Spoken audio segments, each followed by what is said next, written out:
জেনে নিই, তোমরা সবাই হয়তো খবর পেয়ে গেছো। কি পেয়ে গেছো? যে মিসলেনিয়াস সার্ভিস রিক্রুটমেন্ট হবে 2024-এর। তাই নাকি? আচ্ছা, হ্যাঁ তাই। কাদের জন্য? গ্র্যাজুয়েশন যারা পাস করেছো তাদের জন্য, যারা গ্র্যাজুয়েট হয়ে গেছো তাদের জন্য। বয়স কেমন লাগবে? বয়স তো কোনো ব্যাপার নেই।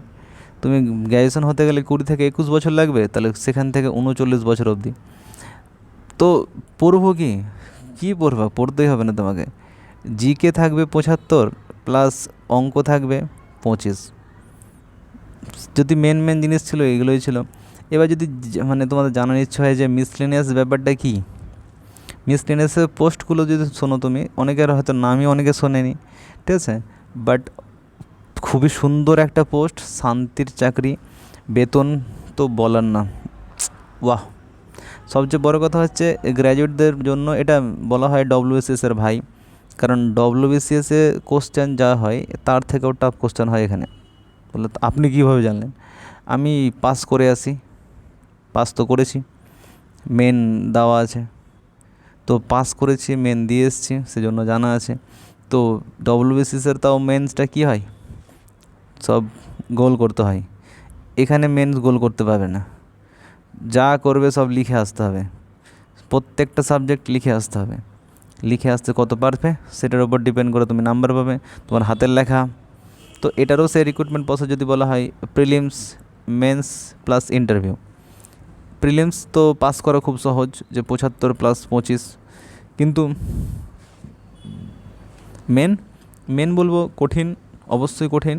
তোমাকে সব টপিকের লজিক জানতে হবে, লজিক, যে আমি কোন কারণে, জাস্ট মুখস্থ করলে হবে না, এর কারণগুলো বিশালভাবে কোশ্চেনগুলো পড়ে, মানে লজিক তোমাকে জানতে হবে। মেন কথা, তোমাকে ডেপথ নলেজ লাগবে মেনটা ক্লিয়ার করার জন্য। বিশাল কঠিন না, না না, বিশাল কঠিন না, বাট হ্যাঁ বলতে পারি সহজ না। তোমার যদি কনসেপ্ট ক্লিয়ার না থাকে সব প্রত্যেকটা টপিকের, তাহলে একটু সমস্যা হতে পারে মেনটা। ইন্টারভিউ তুমি পেরে যাবে, যখন তোমার মেন এত সুন্দরভাবে দিতে পেরেছো, ইন্টারভিউ তোমার একটু গাইডেন্সের মধ্যে থাকলে হয়ে যাবে, কোনো সমস্যা নেই। তো একটু জেনে নেব যে রিক্রুটমেন্ট প্রসেস কী করে হয় না হয় সেটা ব্যাপারটা। যে এটা প্রথম কথা হচ্ছে অ্যাডভার্টাইজমেন্ট যেটা দিয়েছে সেটা কী সমস্যা। অ্যাডভার্টাইজমেন্ট যে দিয়েছে, ইন্ডিকেটিং দেওয়া ছিল, সে সবাই বলছিল ইন্ডিকেটিং, ইন্ডিকেটিং মানে একটা হচ্ছে প্রারম্ভিক, আমি দিয়ে রাখলাম যে আমি ইন ফিউচার পরীক্ষা নেব। তো এটা দিয়েছিল তোমার 2025-এ দিয়েছিল। কেন দিয়েছিল? কারণ দিয়েছিল সবার বয়স শেষ হয়ে যাচ্ছিলো। তো বয়স শেষ কেন? 2024-এ কিন্তু ওবিসি কেসের জন্য 2 বছর কিন্তু ঝুলেছিল, যে ওবিসি কেস কমপ্লিট হবে না হলে আবার প্রবলেম হবে, কি হবে না হবে, এইসব নিয়ে সমস্যা, কে এ কে বি, কে বাদ যাবে কে না যাবে, এগুলো নিয়ে তোমার 24-এ সমস্যা ছিল। যার কারণে ইন্ডিকেটিং একটা নোটিফিকেশান দিয়ে দিয়েছিল, যেখানে বয়সটার জন্য সবচেয়ে বড় প্রবলেম করেছিল। বয়স তো সবার শেষ হয়ে যাচ্ছে, তো বয়স কিন্তু 1 জানুয়ারি থেকে নিয়েছে। এবার 1 জানুয়ারি 2024 থেকে বয়সটা করা ছিল ইন্ডিকেটিংয়ে, সেটাই এখানে বলে দিয়েছে এটা।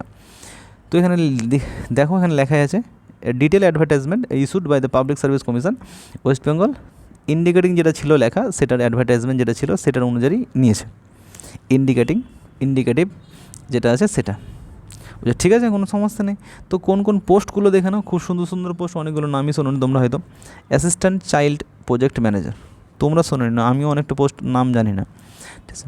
2 নম্বর কি, disaster management officer, block disaster বা block disaster management officer, block youth officer, municipal youth officer, বড় youth officer, block welfare officer, inspector backward classes, assistant agriculture marketing officer, assistant programme officer, controller of correctional service, inspector of agriculture income tax, consumer welfare saving development officer, post in West Bengal subordinate labour audit of cooperative society, assistant auditor board of revenue, তার হচ্ছে এক্সটেন্স officer মাস education, তারপর হচ্ছে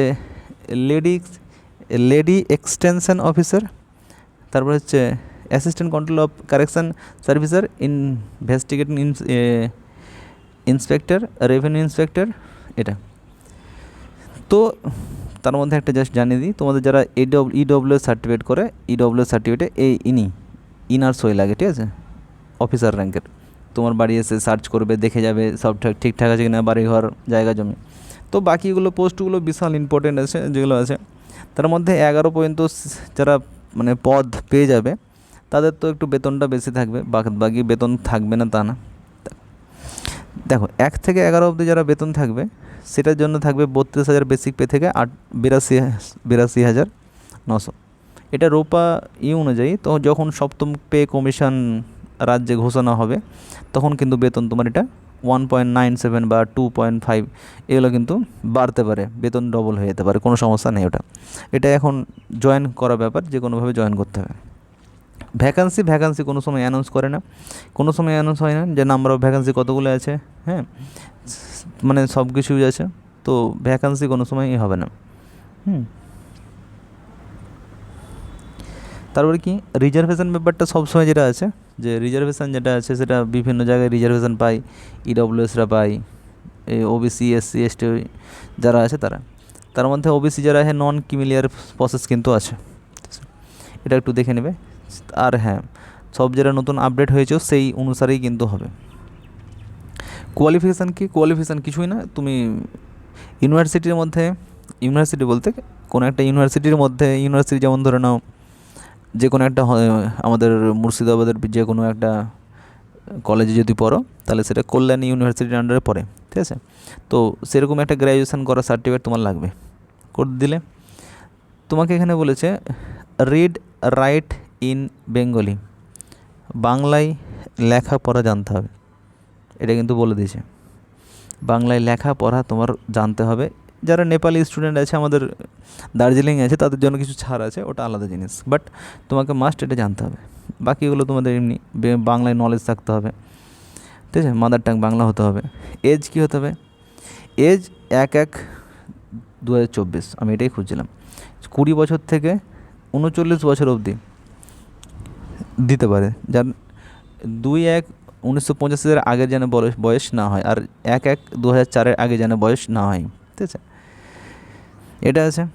তারপরে কি relaxation of age limit, তো আমরা সবাই জানি 5 বছর এসটিদের জন্য, আর ওবিসিদের জন্য 3 বছর। বাকিদের ক্ষেত্রে যারা ফিজিক্যালি হ্যান্ডিক্যাপ আছেন বা ডিসেবল আছেন তাদের জন্য 45 বছর অবধি। SC ST ওবিসির জন্য নন ক্রিমিলিয়ার যারা আছে তারা কিন্তু পাবে না, এটা বলে দিয়েছে এটা, ঠিক আছে। তারপরে কি বলেছে পিডব্লিউডির খানে এটা যা আছে কম্পেনসেশন টাইম দরকার নেই। মোড অফ অ্যাপ্লিকেশান অবশ্যই অনলাইন হবে, mode of application online only, ঠিক আছে। আদার্স রিক্রুটমেন্টে যেটা আছে এর কী কী রিকোয়ারমেন্ট মানে কী কী প্রয়োজন, সিটিজেন হতে হবে, মানে গুড হেলথ হতে হবে, ক্যারেক্টার ভালো হতে হবে। ফি কত লাগবে? 160 টাকা লাগবে ফি, জেনারেলদের জন্য, আর SC STদের জন্য ফ্রি। কোয়ালিটি রিকোয়ার্ড মানে সার্টিফিকেট কী কী রিকোয়ার্ড আছে, সার্টিফিকেট অবশ্যই যে EWS যারা সার্টিফিকেট আছে তাদের কিন্তু বর্তমানে যেটা আছে ইস্যু ডেট, এটা কিন্তু বলে দিয়েছে, পুরোপুরি বলা আছে। যারা EWS সার্টিফিকেট যারা আছে তোমাদের কাছে তারা কিন্তু অবশ্যই ইস্যু ডেটের আগের সার্টিফিকেট লাগবে। আর ডকুমেন্ট যখন ভেরিফিকেশান হবে তখন কিন্তু রিনিউটাও লাগবে। যেমন এখানে বলেছে কি দেখো, person who may diesel death military system must have certificate support of this his her claim from the community, যেখান থেকে আসছে। Issued before closing date of submission, application সাবমিশনের আগের ডেটের কোনো একটা ইস্যু করা সার্টিফিকেট লাগবে, হলো। তারপরে কি as specific below and no claim in this regard, ঠিক আছে, কোনো ক্লেম করা যাবে না আফটারওয়ার্ড। যদি বলা হয় যে আমি পরে করেছি, এটা করা যাবে না, ঠিক আছে। কোনো সময় পরে রেলেভেন্ট হবে, দেখো in case a candidate unable to produce the relevant valid certificate in support of the document claim made by candidate, the time of documents verification, তো সেই ক্যান্ডিডেট রিজেক্ট হয়ে যাবে, বুঝতে না। আর এখানেও বলে দিয়েছে যে EWS ক্যান্ডিডেটের জন্য আলাদা হবে, এটাও সেম আছে। নন ক্রিমিলিয়ার সিস্টেম আছে যেটা তোমরা সার্টিফিকেট বের করে নিও, যেটা SD অফিস থেকে দিয়ে দেওয়া হয়। এখানে একটা বলা হয়েছে EWSদের জন্য, যারা ফিজিক্যালি হ্যান্ডিক্যাপ আছে তাদের জন্য এটা সার্টিফিকেট। এখানে একটা ছিল, হ্যাঁ, EWS ক্যান্ডিডেট। বলছে এখানে বলছে benefit of reservation EWS can be avail upon the production of income and the asset certificate, মানে যেটা মানে ইডব্লিউএস সার্টিফিকেট, সেটা যেন অবশ্যই থাকে। সেটা কি অবশ্যই ডিস্ট্রিক্ট ম্যাজিস্ট্রেট বা অ্যাডিশনাল ডিস্ট্রিক্ট ম্যাজিস্ট্রেট যে চার্জে থাকে, বা ডিস্ট্রিক্ট ওয়েলফেয়ার অফিসার যে দিয়ে থাকবে, কলকাতার দিকে এই সাইডগুলো হয়। দেখো যখন এটা বলেছে 2 নম্বর একটা district, EWS candidate must be submit their renew আর revalid certificate regarding EWS status prior interview and at the time of অ্যাপয়েন্টমেন্টের সময় অবশ্যই কিন্তু রিনিউ করা সার্টিফিকেট লাগবে, বলে দিয়েছে এখানে। কি বলেছে? টাইম অফ অ্যাপয়েন্টমেন্টের সময় এখন তো লাগবে, তোমার একটা জিজ্ঞেস করবে যে তুমি আগে ছিল কি ছিল না, ছিল তুমি করলা কীভাবে অ্যাপ্লিকেশান, সেই জন্য এখনকার বর্তমানে একটা লাগবে আর একটা রিনিউ লাগবে তখন যখন চাকরি পেয়ে যাবে, ঠিক আছে। তারপরে কি অ্যাপ্লিকেশান যেটা আছে, কী লাগবে অ্যাপ্লিকেশান করতে এটা তুমি দেখে নেবে। মাধ্যমিক আছে, পাসপোর্ট, যে কোনো একটা আইডেন্টি কার্ড লাগবে, যেটা তোমার অথেন্টিক আইডেন্টি কার্ড।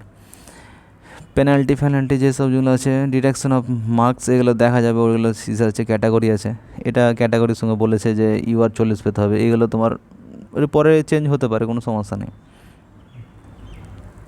ঠিক আছে। তারপরে হচ্ছে প্রিলিমিনারি এক্সামিনেশান কোথায় হতে পারে, যে প্রাথমিক পরীক্ষাটা এই সেন্টারগুলো দিয়েছে। তারপরে তোমার ভেরিফিকেশান, তারপরে এটা কবসান দিয়েছে কী ভুল করবে না, তোমরা ভুল করলে সমস্যা হবে। রেজাল্ট আছে, মেডিকেল এক্সামিনেশান হবে, প্রবলেম হবে। তারপরে যেটা দরকার সেটাই আমি খুঁজছিলাম, এই দেখো